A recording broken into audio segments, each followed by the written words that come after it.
Hi guys! Pupunta kami ngayon ng Lumban. Lumban ba? Yes. Lumban para mag-okular ng Sugod Kali, no? Abangan nyo kami dyan. Ibiyahin na kami, ayan. Approve?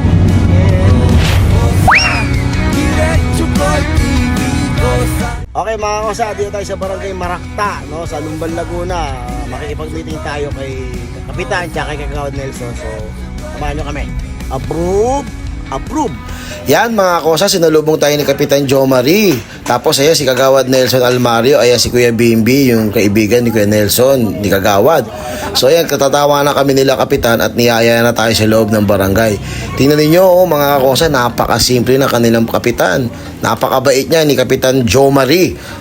Sobra accommodating. Yung araw na yan, soba nila, naghahanda sila, pero tinanggap pa rin nila tayo para mapag-usapan ang Sugod Kali sa November 8. So ayan mga kosa, pagpasok namin, meeting agad para pag-usapan ang Sugod Kali dyan sa Barangay Maragta. Yung bigas. Salamat sir. Para at least marami mabibigyan sa kalye na... Yung price natin direct. Pwede namin gawin dalawa, titignan natin. Kung kayang dalawa yung pamilya mabigyan ng gun price na. Pwede din natin maging dalawa. Yung gun price mo 2,000 na.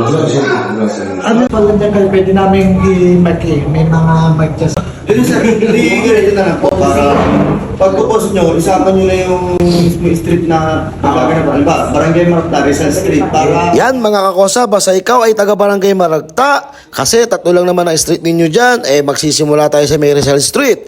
So, ano pa hinihintay ninyo? Coordinate na kayo kay Kagawad Nelson at kay Kapitan Jomery. Approve mga kakosa. Okay mga kakosa, tapos na tayo makipag-meeting sa barangay. No? Salamat kay Kapitan at kay Kagawad Nelson na tinanggap tayo dito. Approve! Approve!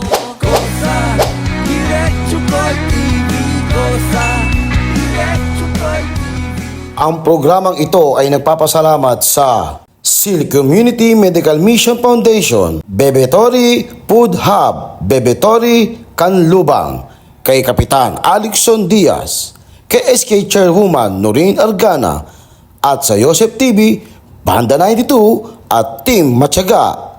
Approve mga kakosa.